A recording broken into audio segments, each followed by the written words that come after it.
우리가 이제 교회 보면 저 사람은 절대로 신앙을 가질 사람이 아닌데 하면서 신앙을 가지고 있는 그런 사람을 볼 때가 있죠. 혹시 그런 사람을 보신 적이 있습니까? 우리 교회도 있는 것으로 제가 알고 있는데요. 예를 들면 무신론을 주장하던 과학자입니다. 지성인이고 본인이 과학을 하면서 신은 없다고 주장하던 사람이 어느 날 그동안에 자신이 했던 모든 주장을 철회하고 신앙을 가지는 경우가 종종 일어납니다. 이걸 어떻게 이해해야 될까? 또 기독교를 부정하고 기독교인들을 미워하는 사람이 나중에는 누구보다 신실한 기독교인이 되어서 자신의 그 박해와 핍박을 견디며 신앙의 길을 걸어가는 그런 경우도 있습니다. 성경 속에서 그 대표적인 인물을 찾는다면 바울이죠. 이 바울의 히브리식 이름은 사울이고요. 로마식 이름은 바울입니다. 바울은 신약 성경의 27권, 27권 중에 거의 반이죠. 13권의 성경을 기록한 사람입니다.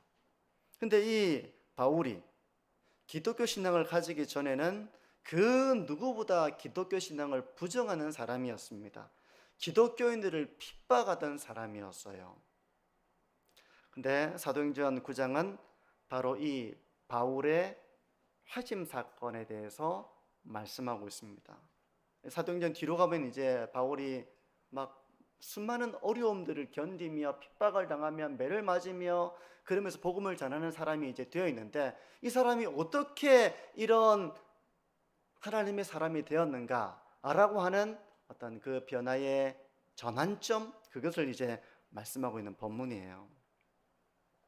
오늘 본문을 보게 되면 이제 여기는 사울로 나옵니다. 그가 이방인들을 전도하기 위해서 복음 전도자의 삶을 살 때는 그가 로마식 이름을 쓰게 되고요. 아직까지는 히브리식 이름인 사울로 나옵니다. 그러니까 혼동하지 마시고요. 사울과 바울이 동일한 인물입니다.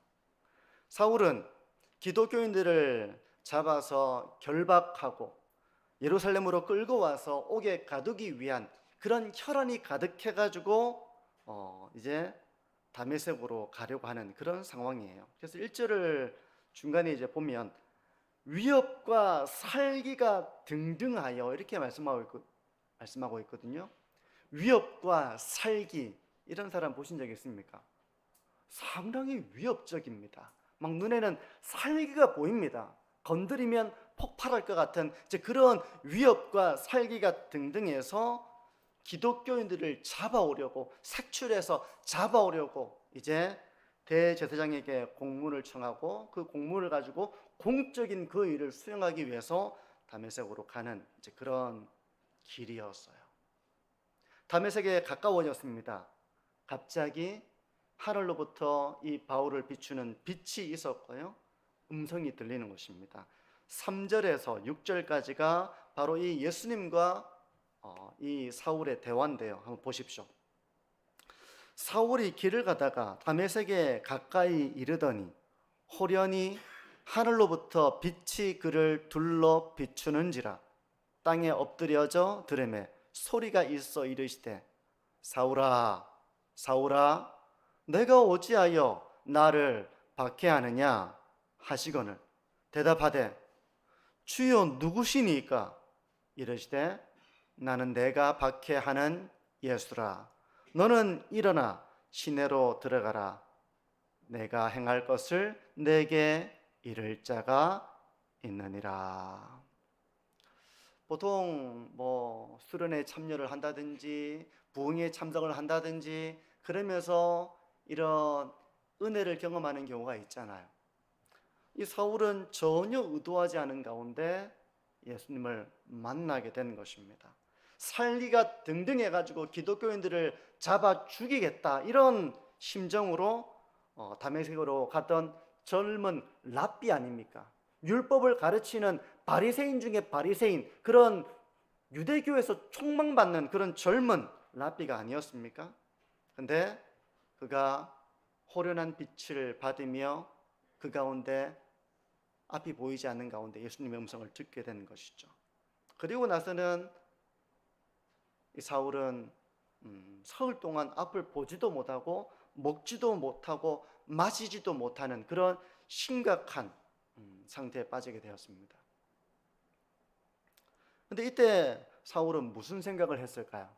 앞을 보지도 못하고 먹지도 못하고 마시지도 못하는 그 가운데 사울이 했던 것은 기도였습니다. 10절에서 12절을 보시면요, 사울이 기도하는 모습을 우리가 볼 수 있습니다. 그때 다메섹에 아나니아라 하는 제자가 있더니 주께서 환상 중에 불러 이르시되 아나니아야 하시거늘 대답하되 주여 내가 여기 있나이다 하니 주께서 이르시되 일어나 직가라 하는 거리로 가서 유다의 집에서 다소 사람 사울이라 하는 사람을 찾으라. 그가 기도하는 중이니라. 그가 아나니아라 하는 사람이 들어와서 자기에게 안수하여 다시 보게 하는 것을 보았느니라. 아나니아에게 이 사울은 기도하고 있고 기도 가운데 환상을 보는 것입니다. 아나니아라고 하는 사람이 자기에게 와서 안수하는 그 환상을 보고 있는 겁니다. 이 상황 가운데 예수님이 아나니아에게 찾아오신 거예요. 환상 중에 이 아나니아를 찾아오신 겁니다. 근데 아나니아는 사울이 어떤 사람인지를 이미 알고 있어요. 그는 교회를 핍박하는 그런 인물이었기 때문에 아나니아가 생각할 때 그가 그런 앞을 보지 못하고 먹지도 못하고 이렇게 병이 난 것은 잘된 것이 아닌가? 그가 다시 건강을 회복하면 교회를 핍박할 것이 너무나도 분명한데 주님, 이제 그런 심정으로 주님의 말씀 앞에 이해가 되지 않는 이런 아나니아의 모습이죠. 그런데 예수님이 다시 한번 강권하십니다. 15절과 16절을 보시면요, 주께서 이르시되 가라. 이 사람은 내 이름을 이방인과 임금들과 이스라엘 자손들에게 전하기 위하여 택한 나의 그릇이라. 그가 내 이름을 위하여 얼마나 고난을 받아야 할 것을 내가 그에게 보이리라. 예수님의 말씀은 내가 그를 택했다고 말씀하시는 것입니다. 내가 이방인은 물론이고 세상의 임금들은 물론이고 이 이스라엘 자손들에게 복음을 전하기 위해 내가 택한 자다. 내가 택한 자니 너는 그에게 찾아가서 그에게 안수하여 그를 낫게 하라. 그렇게 주님이 말씀하시는 것이죠. 아나니아가 순종합니다.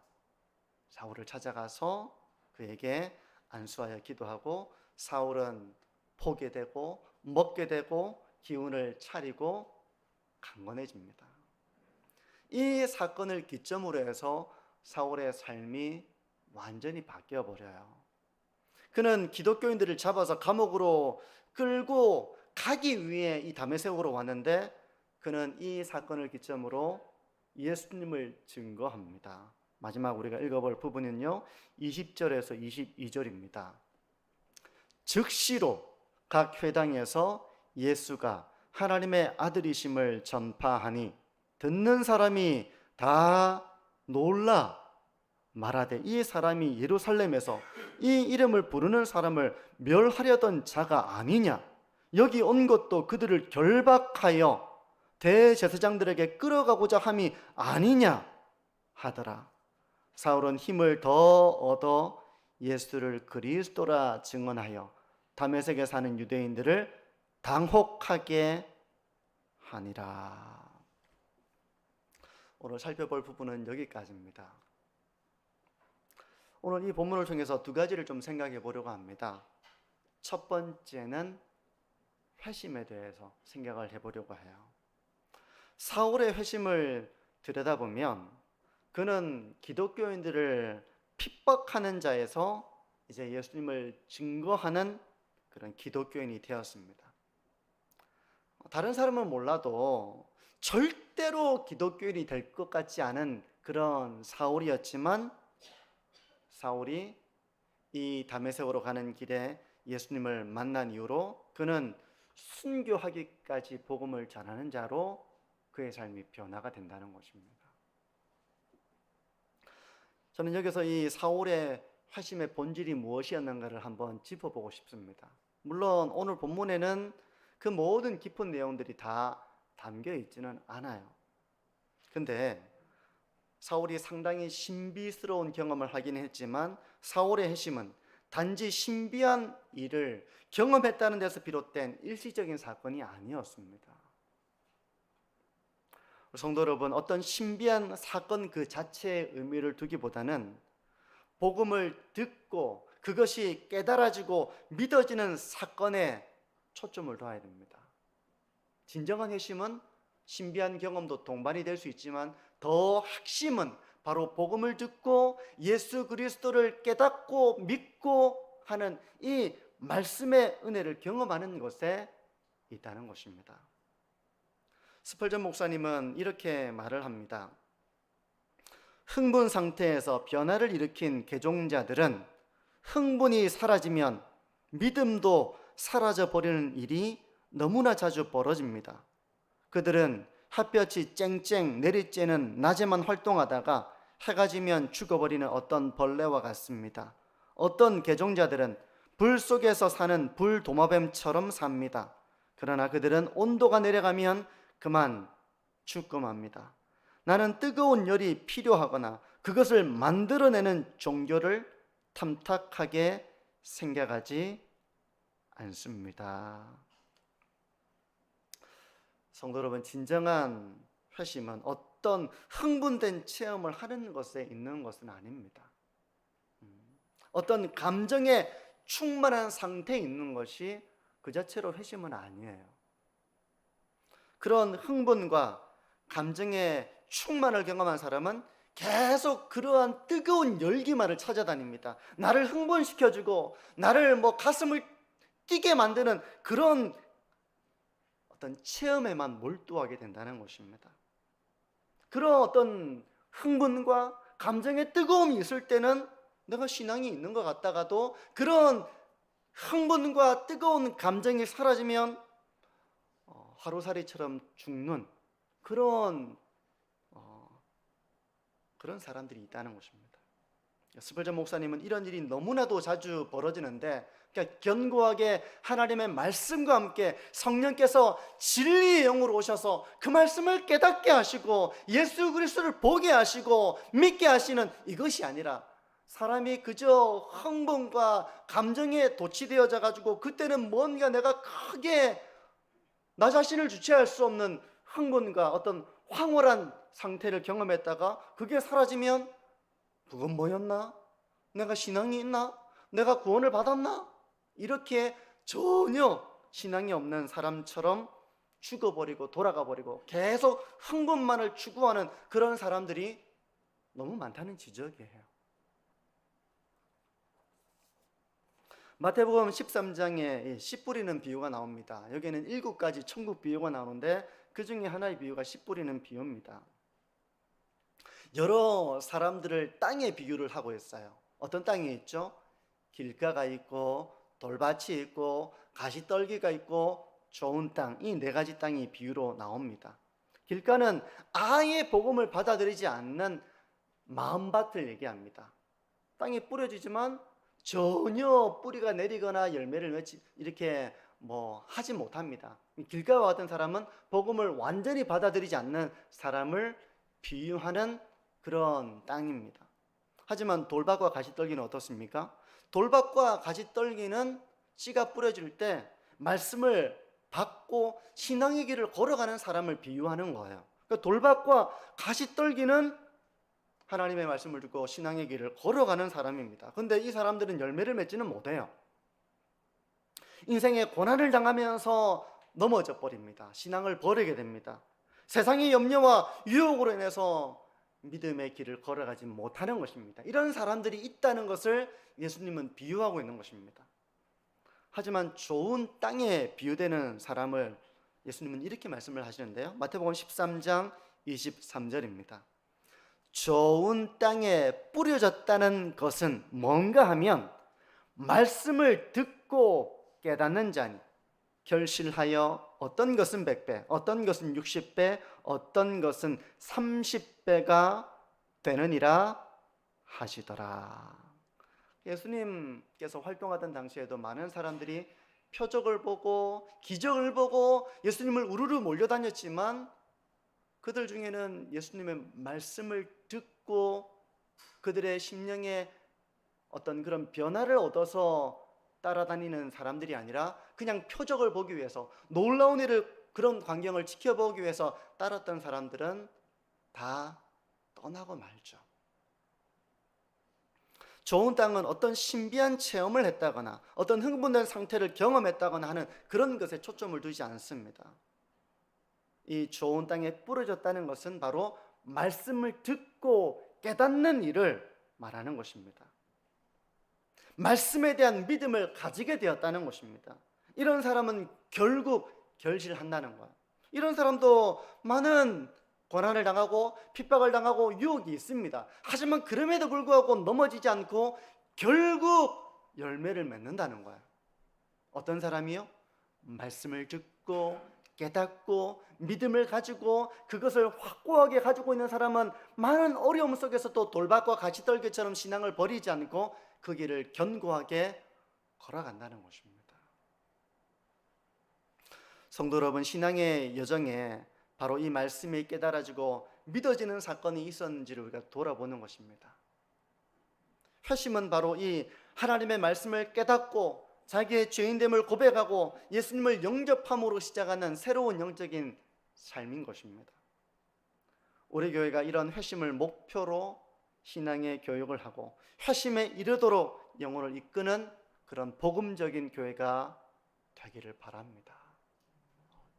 이겁니다. 오늘 본문에서 또 통해서 묵상하려고 하는 두 번째는 택함에 대한 것입니다. 택함. 사울이 회심을 하게 되었는데 그 회심은 분명 사울 그 자신이 마음을 고쳐먹은 것이죠.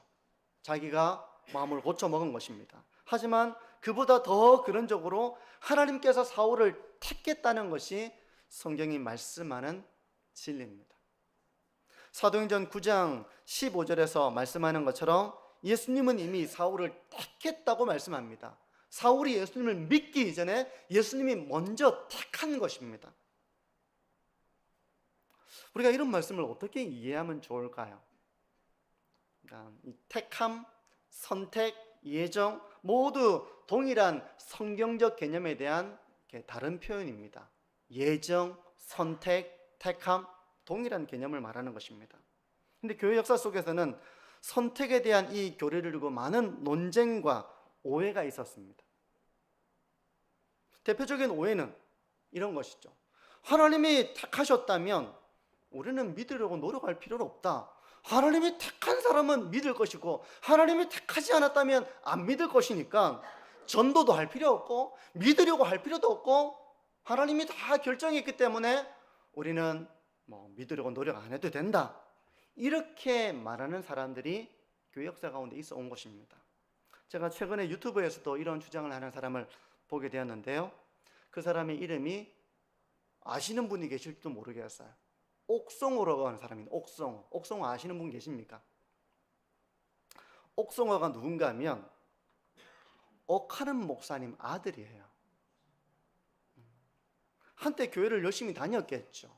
그리고 기독교 책들을 저술한 사람이기도 합니다. 근데 지금은요, 교회를 떠났습니다. 지금은 기독교 신앙을 부인합니다. 부정합니다. 가장 그 일선에 서서 무신론자가 되어서 기독교 신앙을 공격하는 그런 인물이 되어 있어요. 제가 그분의 영상을 보면서 마음이 상당히 아팠습니다. 옥하른 목사님은 우리 한국교회에서 참 존경할 만한 그런 인물이잖아요. 그 목사님의 아들이 기독교 신앙을 부인하고 무신론자가 되어서 기독교 신앙을 공격하는 그 일선에 서는 사람이 되었다는 것을 옥하른 목사님이 천국에서 만약에 보신다면 어떤 기분일까? 제 마음이 상당히 답답했습니다. 성도 여러분, 우리의 구원을 하나님이 이미 선택해 놓으셨다는 교리는 사실 인간의 이성으로 완벽하게 이해하기 어려운 교리입니다. 설명은 하죠. 설명은 할 수 있습니다. 근데 완벽하게 이해하기가 어려워요. 근데 성경에는 우리의 이성으로는 완벽하게 이해하기 어려운 내용들이 너무 많습니다. 제가 저희 집 마당에 있는 고양이 이야기를 한번 해보면요, 저희 집 마당에 사는 고양이가 있습니다. 그래서 저희는 마당 고양이라고 부르는데 뭐 이름도 있어요. 혹시 우리 성도님들 사택 근처에 있는 고양이를 보시면 발로 차지 마시고, 네, 이름이 쿠키거든요. 쿠키 색깔입니다. 벌써 함께 한 지가 한 2, 3년 됐습니다. 그 고양이랑.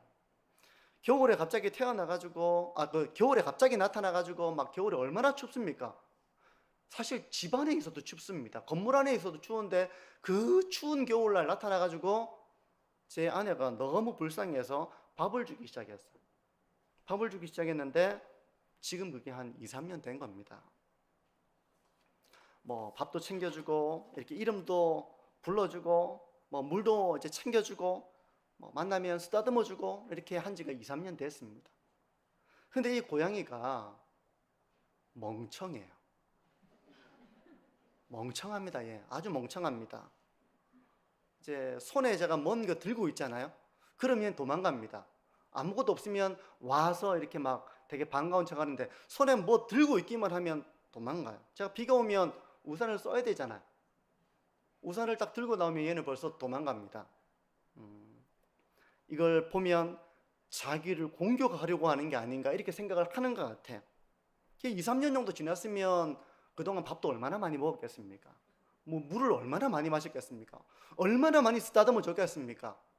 그렇게 2, 3년을 경험했는데도 지금도 손에 뭐 들고만 있으면 얘는 도망가 버립니다. 경계를 하고 한계를 가지고 있는 거예요. 그러니까 이 걔가 저를 이해할 수 있겠습니까? 이해 못합니다. 이해 못해요. 그래서 제가 이 이야기를 왜 하는가 하면, 저희 집 마당 고양이와 저 사이에 있는 이 차이, 얘가 저를 어떻게 이해하겠습니까? 그 차이만큼이나 하나님과 우리의 차이에 깊이가 있다는 것입니다. 우리가 어떻게 하나님의 지혜의 풍성함을 모두 측량할 수 있겠습니까? 성경에 나오는 이 내용들을 내가 다 납득이 되고 이해가 되고 머릿속으로 빠짐없이 다 이걸 내가 넣어야만 난 하나님을 인정하겠습니다 라고 한다면, 누가 하나님을 인정하고 하나님을 믿을 수 있겠습니까? 우리는 그런 존재가 아닙니다. 이런 한계 속에서 우리는 성경을 통해 하나님이 하시는 말씀을 겸손히 듣고 그 말씀을 마음에 새기는 것이 진짜 신앙이에요. 그게 진짜 신앙입니다. 다 이해하지 못해도 나에게 은혜를 주신 그 하나님의 말씀을 마음에 새기는 것이 진짜 신앙입니다. 진짜 은혜를 경험하면 그렇게 되는 거예요. 어린아이가 부모의 가르침을 모두 이해할 수 있습니까? 이해 못합니다. 이해 못해요. 그럼에도 불구하고 순종할 수 있거든요. 하지 마라 그러면 안 할 수 있습니다. 순종할 수 있습니다. 왜 그렇습니까? 부모에 대한 진짜 사랑과 돌봄을 경험하고 나면 이 아이가 부모에 대한 신뢰를 가지는 거예요. 다 이해하지 못하지만 그렇게 하는 것입니다. 그런 점에서 선택 교리뿐만 아니라요, 성경의 심오한 교리와 가르침들을 우리가 듣고 배울 때는 내가 이걸 모두 다 완벽하게 내가 이해해야만 내가 이걸 인정하겠다라는 그런 태도보다는, 내가 내 머리로, 내 인간의 이성으로 하나님의 말씀을 100% 이해하지 못한다 하더라도, 하나님, 물론 저를 깨달을 수 있도록 도와주십시오. 하지만 그 말씀 앞에 겸손하게 그 말씀을 받을 수 있게 저를 도와주옵소서. 이러한 태도로 그 말씀 앞에 서는 것이 신앙의 모습입니다. 그러면 이 선택교리의 핵심이 뭔가, 두 가지로 좀 정리를 해보려고 하는데요. 첫 번째는, 핵심 교리가 가르쳐주는 바는 바로 하나님의 주권에 대한 강조입니다. 이 주권을 가르쳐주는 것입니다. 요한일서 4장 19절은 이렇게 말씀을 해요. 우리가 사랑함은 그가 먼저 우리를 사랑하셨습니다. 우리가 하나님을 먼저 사랑했다고 생각하지만 사실은 하나님이 먼저 우리를 사랑했다는 것입니다. 나는 내가 하나님을 사랑하기로 선택한 것처럼 생각하지만 궁극적으로 하나님이 먼저 우리를 사랑하셨다는 거예요. 내가 태어나고 싶어서 태어난 사람은 없습니다. 내가 결정한 게 아닙니다.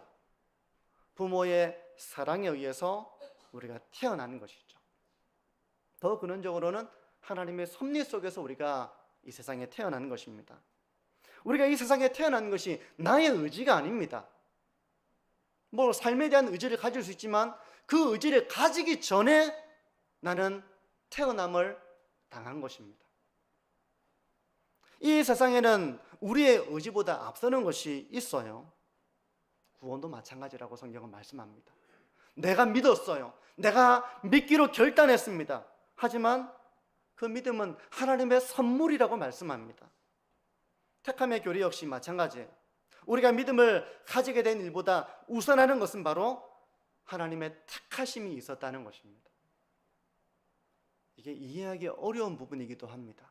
그러면 내가 신앙을 가질 필요가 없겠네, 노력할 필요도 없겠네, 예배 드릴 필요도 없겠네, 성경을 읽을 필요도 없겠네, 그러면 교회에서 전도할 필요도 없겠네, 하나님이 택한 것이었으면 그 사람은 믿게 될 텐데 교회가 전도할 필요가 뭐가 있어? 라는 식으로까지 나간다면 이것은 하나님의 말씀에 대한 완전한 왜곡이 되는 거예요.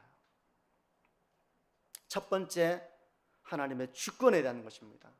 내가 신앙을 가지게 되었지만 이것은 하나님이 먼저 우리를 사랑하셨고, 먼저 우리를 찾아오셨고, 먼저 우리를 불러주셨고, 하나님이 먼저 우리에게 은혜를 베풀어 주셨다는 하나님의 주권에 대한 표현입니다. 그런가 하면 두 번째, 이 선택 교리가 말하고자 하는 핵심은요, 위로와 소망을 주기 위함입니다. 이 선택 교리는 우리에게 어떤 철학적인 고민에 빠져서 하나님이 다 선택해 놓으셨어? 그러면 내가 교회 다닐 필요가 뭐가 있어? 우리가 전도할 필요가 뭐가 있어? 내가 기도할 필요가 뭐가 있어? 하나님이 다 정해 놓으셨으면 내가 전도 안 해도 믿을 사람은 다 믿어, 이렇게 가게 되는 것이죠. 근데 선택교리는 우리에게 그러한 철학적인 고민과 그런 혼란을 주기 위해서 우리에게 던져진 말씀이 아니라는 것입니다. 지금 이 선택과 이런 예정에 대한 부분들을 다 찾아서 볼 수 없지만 성경이 이 예정에 대해서 말씀할 때, 이 선택에 대해서 말씀하는 그 배경에는요, 이런 혼란을 주기 위한 목적이 아니라 우리에게 위로를 주고 소망을 주기 위한 목적으로 이 교리를 말씀하고 있다는 것을 우리가 기억해야 됩니다. 그러니까 내가 하나님을 알기 전부터 하나님께서 나를 아셨다는 것입니다. 내가 믿기 전부터 나에게 믿음을 주시기로 하나님이 결정하셨다는 것입니다. 이것은 나의 삶이 거대한 하나님의 계획 속에 이루어지고 있다는 것을 깨닫게 해주는 말씀이에요. 내가 뭔가 의지를 가지고 내가 결단했지만 내 삶 가운데 하나님의 큰 계획이 있고 하나님이 나를 인도하시고 계시고, 그런 하나님의 섭리와 계획 속에서 내가 이 믿음을 가지게 되었고, 앞으로의 나의 삶도 하나님의 큰 계획과 인도하심 가운데 내가 살아가게 되는 것이구나 라는 것을 깨닫고 그 가운데 내 삶이 하나님의 전능하신 손길 가운데 있는 것이구나, 나는 늘 불안하고 나는 늘 염려하고 어떻게 될지 몰라서 이렇게 안절부절하지만 내 삶이 이런 하나님의 계획 속에, 하나님의 은혜 속에 있는 것이구나 라는 것을 깨닫게 함으로 이 예정과 선택의 교리는 우리로 하여금 감사하고 위로를 얻고 하나님을 찬양하기 위해 주어지고 있는 교리라는 것을 성경은 말씀하고 보여주고 있는 것입니다. 혹시 성도님들 성경을 읽다가 예정 교리를 통해서 그 문맥상 혼란을 주기 위해서 기록된 부분이 있는지를 찾아보십시오.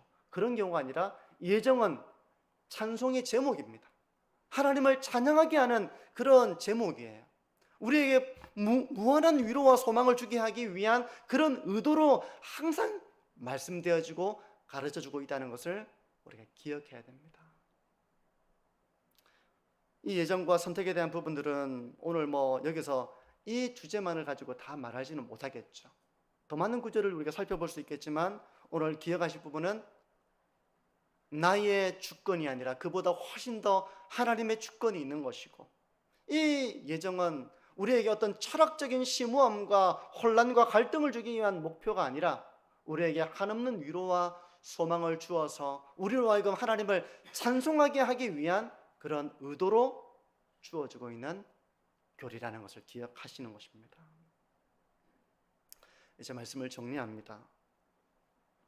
성도 여러분, 어떠한 신비한 체험, 주체할 수 없는 감정의 충만, 이런 것을 추구하기보다는 하나님의 말씀 가운데서 이 말씀의 심오함이 깨달아지고 이 말씀의 진리가 내 가운데서 확신되어지고 하는 이런 말씀과 함께 역사하시는 진리의 영이신 성령의 은혜를 경험하시는 우리 모든 성도님들이 되시기를 바랍니다.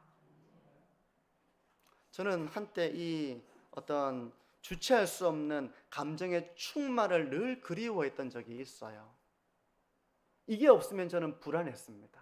그래서 저는 철회를 많이 했어요. 고등학교 때 늘 불안하잖아요. 내 안에 감정의 충만함이 있으면 하나님이 나와 가까이 하시는 것 같고, 내가 구원받은 하나님의 자녀인 것 같은데 이런 감정의 충만이었고 아주 차디찬 냉랭한 그런 상태가 되면 저는 죽어버립니다. 그래서 다시 깨어나기 위해서 막 철회를 하면서 기도했던 경험이 나요.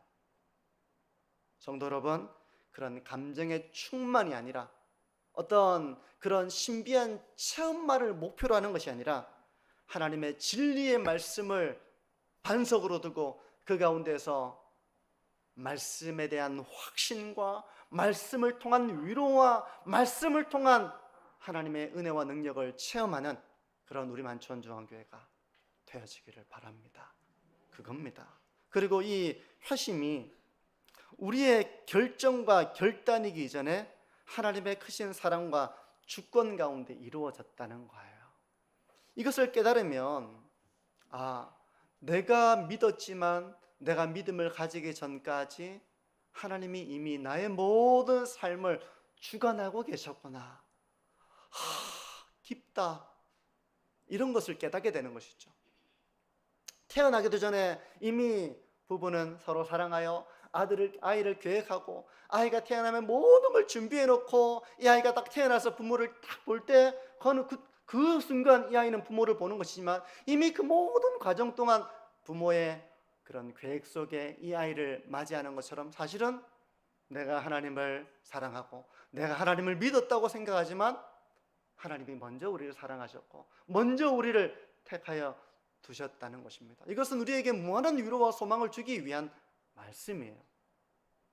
철학적인 혼란에 빠지도록 주어진 말씀이 아니라 우리가 이해하는 데 한계를 가지고 있을지라도 우리에게 큰 위로를 주기 위함인 것입니다.